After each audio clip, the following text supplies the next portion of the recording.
Bonjour à tous, c'est Benoît de la chaîne Le Bois dans tous ses états. Donc comme je vous avais expliqué un petit peu, on va faire des petites vidéos astuces minutes de temps en temps. Alors astuces minutes et Benoît, ce n'est pas possible. Et en plus de ça, petit clin d'œil à Martin Kegel qui a déposé le brevet. Donc il était venu mettre un petit commentaire sur ma chaîne en disant que ben voilà, l'astuce minute, c'était lui qui l'avait inventé. Donc du coup, je lui fais un petit clin d'œil. Allez voir sa chaîne, c'est un gamin de 14 ans qui est passionné par le bois, etc. Apparemment, vraiment chouette. Allez jeter un œil, super sympa. Du coup, on ne va pas faire l'astuce minute tout court, on va faire l'astuce minutes. Puisque de toute façon, je ne sais pas parler 1 minute ni 5 minutes, je parle beaucoup trop. Et en plus de ça, ben voilà, c'est déposé comme je viens de vous l'expliquer. Donc aujourd'hui, je vais vous présenter comment installer en fait des charnières de meubles, quel type de charnière il existe et ce à quoi il faut veiller. Donc les réglages, mettre les embases et ce genre de choses. Pourquoi est-ce que je fais cette petite vidéo? On est fin de journée, on est en train de faire des aménagements dans l'atelier avec un stagiaire, un nouveau stagiaire qui est en cours du soir, Robert, pour ne pas le nommer, qui est en train de faire des petits aménagements. Vous le verrez dans une autre vidéo probablement où on le présente, etc. Et on va justement mettre des portes dans ce meuble. Donc je trouvais que c'était peut-être intéressant de vous montrer quel type de charnière il existe et comment surtout les installer et les réglages. Alors souvent, beaucoup de gens se posent la question de savoir quel type de charnière ils doivent utiliser, pour quelle utilisation, quel type d'embase doit être utilisé pour quel type de porte, pour les jeux et ce genre de choses, à quelle distance est-ce qu'il faut positionner. Donc je vais essayer en fait de synthétiser tout ça en 3 réglages finalement. Le premier réglage, c'est la pose de votre embase. Alors la pose de votre embase, en fonction de la manière dont vous allez mettre votre porte, donc si c'est une porte qui est rentrante, donc une porte qui est rentrante, c'est une porte qui est à l'intérieur du meuble, d'accord? Donc ça c'est le champ de votre meuble et la porte se trouve à l'intérieur. Je vais vous montrer après quand on va les assembler.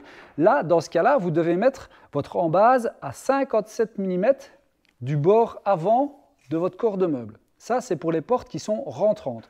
Ensuite, tous les autres styles de portes, c'est-à-dire les portes qui sont débordantes, donc comme ici le meuble, c'est-à-dire qui recouvrent le champ de votre meuble, vous allez utiliser une distance, de 37 mm. Donc du bord avant de votre panneau à l'endroit où vous allez visser vos embases, il y a 37 mm.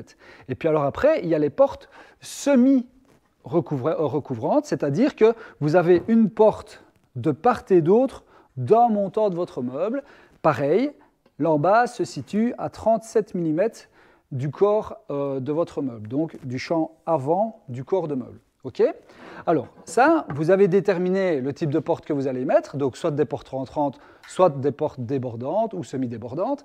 Maintenant, arrive le choix de la charnière par rapport justement au style de porte que vous allez mettre. Alors, les charnières, les voici. Donc, vous avez les charnières droites, c'est-à-dire qu'elles sont totalement droites sur leur corps de charnière. Vous avez les semi-coudées, donc vous avez un petit coude ici, qui est représenté, et vous avez les coudées. Donc là, on voit vraiment bien le coude. Donc on vous remonte parce que ce n'est pas toujours clair à la vision. Donc ici, elles sont vraiment droites, il n'y a pas de coude. Ici, elles sont semi-coudées, et là, elles sont coudées.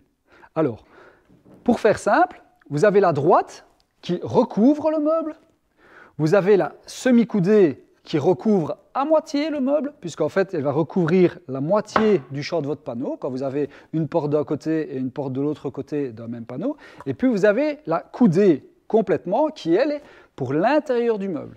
Donc, en fait, si vous faites d'une manière logique, droite, elle recouvre, semi-coudée, elle recouvre un petit peu, et puis coudée, elle ne recouvre plus du tout, elle est à l'intérieur du meuble. OK ? Ensuite vient la méthode de mise en place et de réglage. Donc, ici, on a les charnières droites. Donc, comme je vous l'ai dit, espace 37 mm. On vient emboîter notre porte. Voilà. Si j'y arrive. Hop.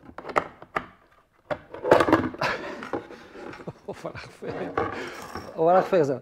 Donc, on va emboîter. Allez. Ça va être un beau bêtisier. C'est tellement facile qu'on va vous montrer comment on emboîte la porte. Donc allez, on va vous montrer comment est-ce qu'on emboîte la porte. Donc d'abord avec les charnières droites pour que vous compreniez le débordement et les réglages. Donc on vient glisser les charnières dans les embases, on vient les clipser. Voilà, tout simple. Alors, une fois que votre porte est mise, comme je vous expliquais, vous avez un léger retrait de 3 mm. D'accord? Donc, pour respecter ce léger trait de 3 mm, vous allez devoir acheter une embase avec une distance de 1,5, c'est-à-dire que quand vous achetez les embases, sur celle-ci, il est noté D0, D0,5, D1, D1,5, etc., jusque 3 ou jusque 5, je crois. Et ça va déterminer justement la distance de recouvrement de votre panneau par rapport au champ du corps de meuble, mais aussi la distance entre le champ de votre panneau et l'arrière de la charnière. Mais ça, je vais vous le montrer sur l'autre panneau. On a percé en face pour que vous compreniez le principe.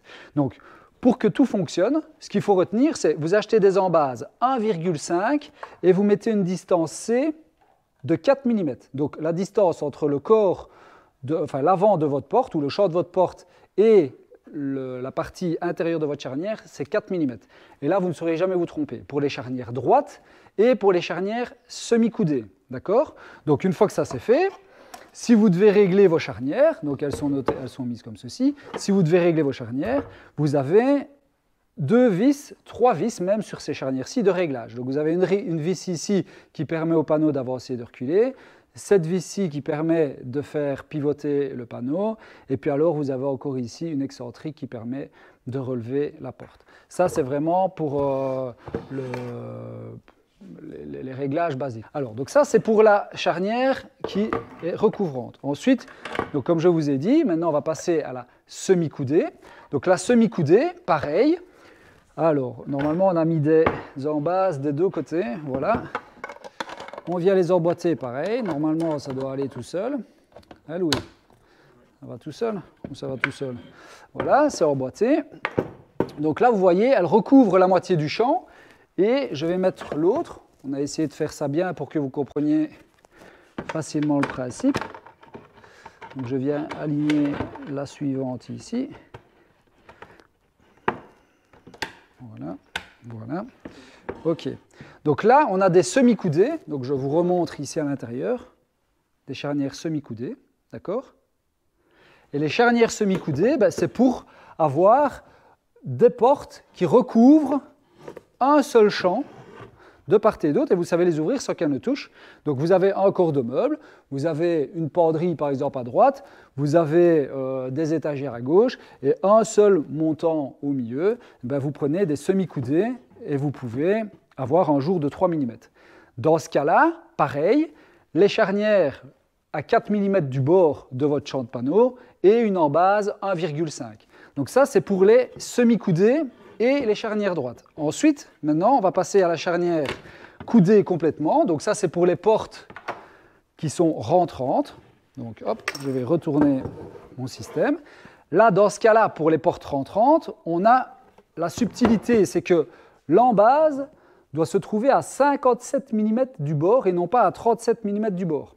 D'accord? Donc, elle est reculée de 57 mm par rapport aux autres qui sont de 37 mm. Pourquoi? En fait, quand vous faites le ratio, 18 mm, 37 mm, 57 mm, vous avez 2 cm de différence qui correspond finalement à l'épaisseur de votre panneau, plus le réglage éventuel que vous pouvez faire pour faire avancer votre panneau ou faire reculer votre panneau. Donc on va installer ici la charnière rentrante. Voilà. Hop, on vient l'emboîter. Je vais essayer de ne pas la faire tomber. Voilà, petit jeu. Attends, je vais me mettre comme ça, j'aurais pu facile. Voilà, ok. Donc ici, on a une porte qui est rentrante, d'accord? Donc la porte est à l'intérieur du panneau. Et donc la distance dont je vous parlais, la distance C, c'est la distance que l'on voit ici entre le champ du panneau et le bord de votre charnière. Donc quand vous allez défoncer votre trou pour mettre votre charnière, la distance, c'est de là au champ de votre panneau de porte. OK? Donc là, vous devez respecter 4 mm. Si vous faites 4 mm et que vous mettez une embase de 1,5, vous ne vous tromperez jamais. Sauf dans le cas d'une porte rentrante. Vous devez prendre une embase qui correspond au jour que vous voulez. Donc si entre votre porte et le panneau, vous voulez qu'il y ait 4 mm, et bien vous prenez une embase de 4 mm. Si vous voulez qu'il y ait 3 mm, vous prenez une embase de 3 mm. Voilà, c'était les seules choses, je vais dire, à retenir au niveau des charnières. Donc en gros, ici, attention, ça fonctionne vraiment pour les panneaux de 18 mm. Donc si vous prenez des panneaux de 15 mm, ben vous allez peut-être devoir jouer sur une autre embase. Si vous partez sur une embase de 0 ou sur une embase de 1,5, normalement, vous ne devriez jamais vous tromper. Mais généralement, les meubles, en tout cas nous, quand on fabrique des meubles, on travaille avec des panneaux de 18 à 19 mm. Et donc si vous travaillez avec les réglages que je viens de vous expliquer ici, ça fonctionnera toujours. Alors, concernant les réglages des charnières, etc., ça fera l'objet d'une autre vidéo, éventuellement quand on vous présentera justement le mobilier ici avec Robert, et alors quand on mettra les portes, on vous montrera les réglages, ça sera plus facile. Je pense que l'astuce Minutes porte bien son nom, puisque je pense qu'à mon avis, on doit être facilement à 10 ou 15 minutes. Allez, je vous dis à bien vite.